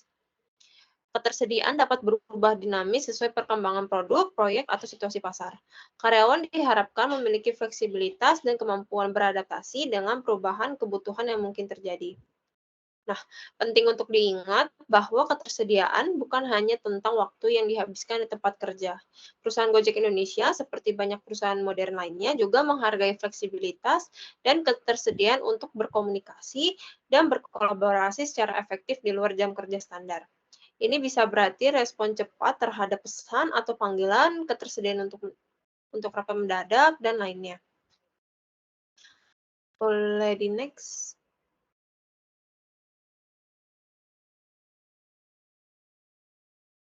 Nah, selanjutnya ada beberapa informasi tentang persyaratan ketersediaan perusahaan Gojek Indonesia. Yang pertama, pada layanan transportasi seperti GoRide, GoCar, dan GoBluebird. Yang pertama, Gojek memiliki lebih dari 2 juta mitra driver yang tersebar di 203 kota dan kabupaten se-Indonesia. Yang kedua, layanan transportasi ini tersedia 24 jam sehari dan 7 hari seminggu. Selanjutnya, waktu tunggu untuk mendapatkan pengemudi relatif cukup singkat, terutama di kota-kota besar. Nah, untuk layanan kedua, yaitu layanan pengiriman makanan atau GoFood. GoFood sudah tersedia di 74 kota di Indonesia. Yang kedua, terdapat 550.000 mitra merchant yang sudah terdaftar Yang ketiga, tersedia selama jam operasional restoran atau merchant yang terdaftar di aplikasi Gojek. Yang keempat, waktu pengiriman bervariasi tergantung jarak, waktu pemesanan, dan ketersediaan kurir. Yang ketiga, adalah pembayaran digital atau GoPay. Nah, GoPay ini dapat digunakan 24 jam sehari, 7 hari seminggu untuk transaksi online ataupun offline. Ketersediaan layanan bergantung pada konektivitas internet dan sistem yang stabil. Yang ketiga, dapat transfer ke bank apa saja dan ke sesama GoPay dengan syarat dan ketentuan berlaku. Bisa sampai 100 kali per bulan dan gratis. Yang keempat, layanan lainnya yaitu GoMessage, GoClean, GoSend, dan lainnya. Yang pertama itu ketersediaan layanan bergantung pada jam operasional mitra penyedia layanan tersebut. Yang kedua, waktu tunggu dapat bervariasi tergantung permintaan dan ketersediaan penyedia layanan di wilayah tertentu. Boleh di next.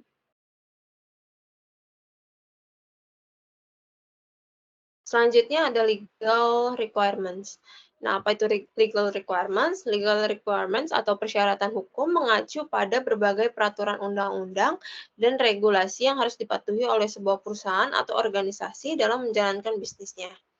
Legal requirements mencakup semua peraturan perundang-undangan yang harus dipatuhi agar bisnis dapat beroperasi secara legal dan menghindari sanksi atau denda. Kepatuhan pada persyaratan hukum juga penting untuk menjaga reputasi dan kepercayaan dari konsumen serta pemangku kepentingan lainnya.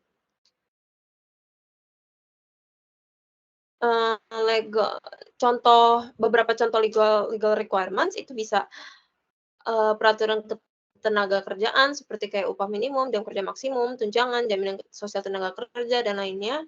Lalu ada undang-undang perpajakan seperti kewajiban membayar pajak penghasilan, terus ada undang-undang anti monopoli, dan lain sebagainya.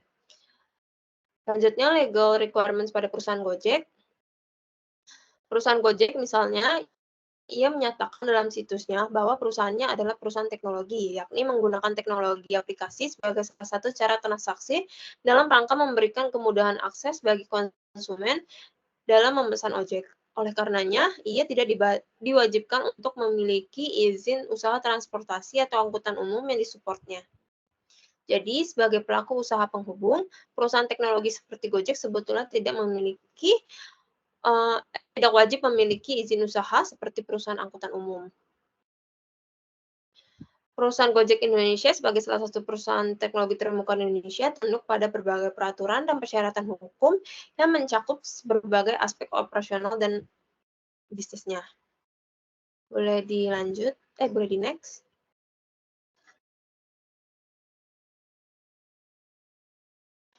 Nah, berikut ini adalah beberapa legal requirements yang perusahaan Gojek Indonesia harus patuhi.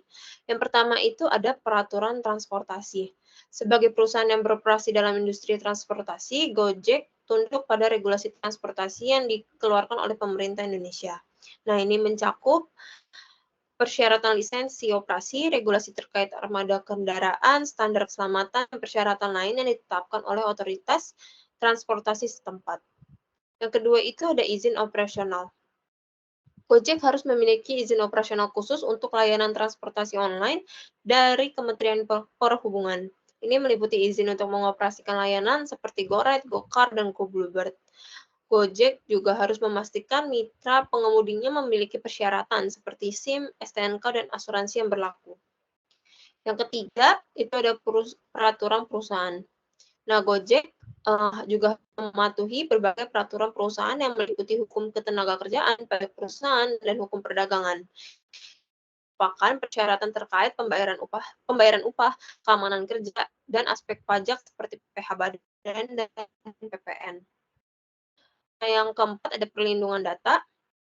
Dengan meningkatnya kekhawatiran tentang privasi dan perlindungan data, Gojek harus mematuhi Undang-Undang Perlindungan Data Indonesia, termasuk Undang-Undang Nomor 11 Tahun 2008 tentang Informasi dan Transaksi Elektronik atau UU ITE, serta peraturan-peraturan yang ditetapkan oleh Badan Perselisihan Penyelesaian atau BPSK. Persyaratan meliputi persetujuan pengguna, keamanan data yang memadai, dan pembatasan penggunaan data sesuai izin. Gojek juga telah membentuk tim khusus yang terdiri dari ahli keamanan global, termasuk spesialis keamanan data dan privasi. Yang selanjutnya, ketentuan anti monopoli. Untuk mencegah praktik monopoli dan praktik bisnis tidak adil lainnya, Gojek juga harus mematuhi Undang-Undang Anti Monopoli dan Persaingan Usaha yang berlaku di Indonesia, yaitu Undang-Undang Nomor 5 Tahun 1999 tentang larangan praktik monopoli dan persaingan usaha tidak sehat. Yang terakhir ada peraturan ketenagakerjaan. Sebagai perusahaan dengan ribuan karyawan, Gojek juga harus mematuhi ketenagakerjaan seperti UU Ketenagakerjaan, upah minimum, jam kerja maksimum, tunjangan, dan jaminan sosial tenaga kerja. Di next.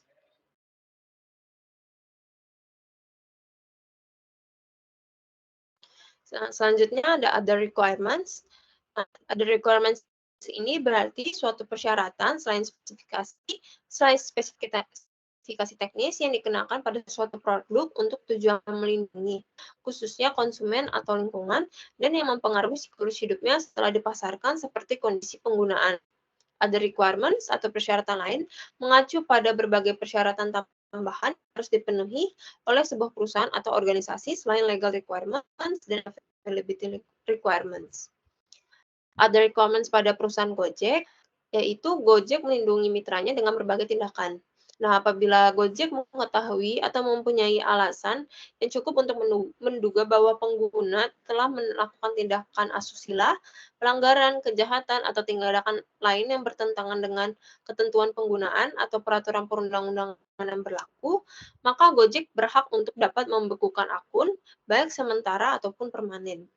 Atau bisa juga Gojek dapat menghentikan akses pengguna terhadap aplikasi, termasuk layanan, konten pihak ketiga, penawaran, dan atau metode pembayaran yang terdapat di dalamnya. Melakukan pemeriksaan, menuntut ganti rugi, dan melaporkan kepada pihak berwenang dan atau mengambil tindakan lain yang Gojek anggap perlu, termasuk tindakan hukum, pidana maupun perdata. Boleh di next.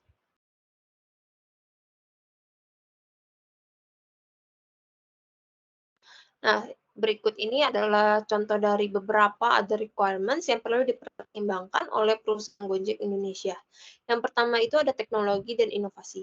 Sebagai perusahaan teknologi, Gojek harus terus mengikuti perkembangan terbaru dan terus harus berinovasi. Ini mencakup pengembangan platform digital canggih, penerapan kecerdasan buatan untuk meningkatkan pengalaman pengguna, dan adopsi teknologi terkini untuk meningkatkan efisiensi operasional. Contohnya kayak sistem aplikasi yang andal, aman, dan dapat diskalakan untuk menangani lonjakan permintaan, infrastruktur pusat data, jaringan komunikasi yang stabil, sistem keamanan cyber, teknologi pemetaan dan navigasi yang akurat untuk layanan transportasi, dan lain sebagainya.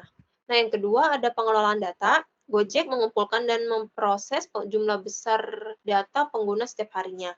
Oleh karena itu, perusahaan harus mematuhi standar tertinggi dalam pengelolaan dan perlindungan data, termasuk kepatuhan terhadap Undang-Undang Perlindungan Data Pribadi jika mereka beroperasi di luar Indonesia, dan kebijakan internal yang ketat untuk melindungi privasi pengguna.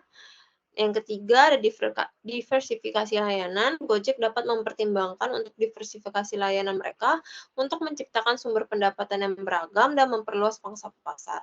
Misalnya, perusahaan dapat memperkenalkan layanan baru seperti pengantaran makanan, pengantaran barang, atau layanan keuangan untuk memenuhi kebutuhan konsumen yang beragam. Yang keempat, ada inklusi dan aksesibilitas. Gojek harus memastikan bahwa layanan mereka dapat diakses oleh semua orang, termasuk mereka yang memiliki kebutuhan khusus atau tinggal di daerah terpencil. Nah, ini bisa melibatkan pengembangan aplikasi yang ramah aksesibilitas, pelatihan untuk mitra pengemudi tentang layanan yang inklusif, dan kolaborasi dengan pemerintah dan organisasi masyarakat untuk meningkatkan aksesibilitas. Dan yang terakhir itu ada kebijakan perlindungan lingkungan. Gojek dapat mengadaptasi kebijakan yang ramah lingkungan untuk mengurangi dampak lingkungan dari operasi mereka. Ini termasuk peningkatan efisiensi energi, penggunaan kendaraan ramah lingkungan, dan upaya untuk mengurangi jejak karbon mereka. Boleh di next. Nah, selanjutnya yang terakhir ada 3.8 yaitu business continuity planning. Boleh di next.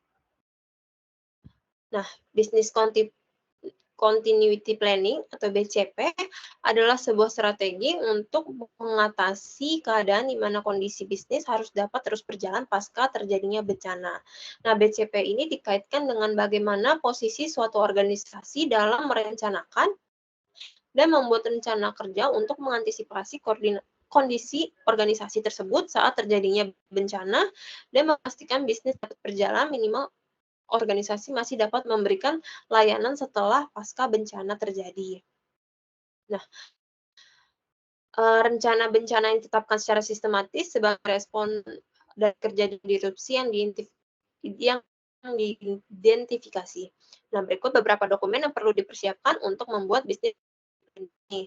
Yang pertama ada Emergency Response Plan (ERP). Nah, ini tentang dokumen tentang rencana tanggap darurat yang dapat ditentukan oleh perusahaan dengan tujuan membantu perusahaan agar tidak ada yang terdampak terhadap disrupsi. Yang kedua ada Crisis Management Plan atau CMP, dokumen rencana koordinasi awal serta komunikasi yang perlu dilakukan saat terjadinya insiden disrupsi. Yang ketiga ada Disaster Recovery Plan atau DRP. Nah, ini dokumen yang memberikan gambaran rencana pemulihan pasca disrupsi, khususnya di bidang IT, yang berisi mekanisme failover atau failback, serta rincian sistem, infrastruktur, topologi, dan hardware pada DRC. Dan yang terakhir ada Post-Incident Plan. Nah, ini dokumen rencana kegiatan pasca disrupsi yang berisi mekanisme restorasi dan normalisasi.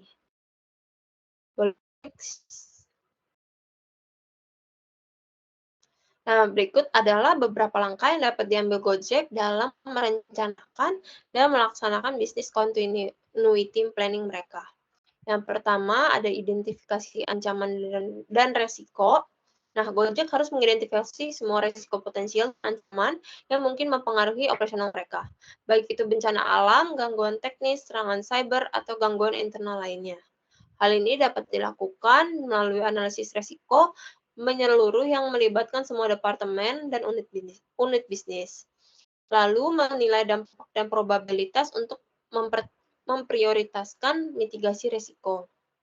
Yang kedua, perencanaan pemulihan bencana atau disaster recovery planning. Nah, di sini Gojek tuh harus memiliki rencana pemulihan operasi terperinci untuk bencana besar seperti kayak kebakaran, banjir, gempa bumi, atau insiden keamanan cyber. Nah, rencana ini mencakup evaluasi, pemulihan data dan sistem, perbaikan infrastruktur, relokasi sementara, dan pemulihan layanan bertahap. Berdasarkan hasil analisis dampak bisnis, Gojek mengembangkan strategi pemulihan yang mencakup pemulihan data, redundansi infrastruktur IT, dan perencanaan sumber daya manusia seperti memiliki pusat data cadangan dan sistem backup data yang rutin diperbarui. Boleh di next? Nah, yang ketiga itu ada rencana tanggap darurat emergency response plan. Nah, rencana tanggap darurat Gojek ini mencakup prosedur untuk merespons berbagai jenis krisis, ini termasuk protokol komunikasi, jalur eskalasi, dan tim tanggap darurat yang terlatih. Gojek sendiri memiliki fitur bantuan darurat atau call emergency hotline untuk menghubungi unit reaksi Gojek. Pengguna akan langsung terhubung dengan unit reaksi Gojek yang terlatih merespon isyarat darurat yang dikirimkan lewat tombol perisai di halaman pemesanan. Yang keempat ada rencana krisis manajemen atau krisis management plan. Rencana dalam situasi krisis, komunikasi yang efektif sangat penting bagi Gojek. Mereka perlu memiliki protokol komunikasi krisis yang jelas untuk memberikan informasi penting kepada karyawan, mitra pengemudi merchant, pelanggan, pemegang saham, regulator, dan publik. Ini mencakup penunjukan juru bicara resmi, penggunaan saluran komunikasi yang tepat, dan strategi untuk menjaga kepercayaan dan reputasi perusahaan. Yang kelima dan yang terakhir itu ada post-incident plan atau rencana keberlangsungan bisnis Gojek bertujuan untuk yang pertama, memastikan pemulihan operasional yang efektif setelah insiden atau gangguan besar, dan yang kedua, mengevaluasi dan meningkatkan kesiapan Gojek dalam menghadapi insiden serupa di masa depan. Dari rencana business continuity planning ini harus ditinjau dan diperbarui secara berkala untuk yang pertama mengakomodasi perubahan lingkungan bisnis, yang kedua mengakomodasi perubahan regulasi, mengakomodasi perkembangan teknologi, dan mengakomodasi ekspansi layanan, dan yang terakhir mengakomodasi faktor lain yang mempengaruhi keberlangsungan operasional. Nah, untuk itu tim khusus perlu dibentuk untuk memantau dan memperbarui rencana business continuity planning ini secara teratur. Boleh di next.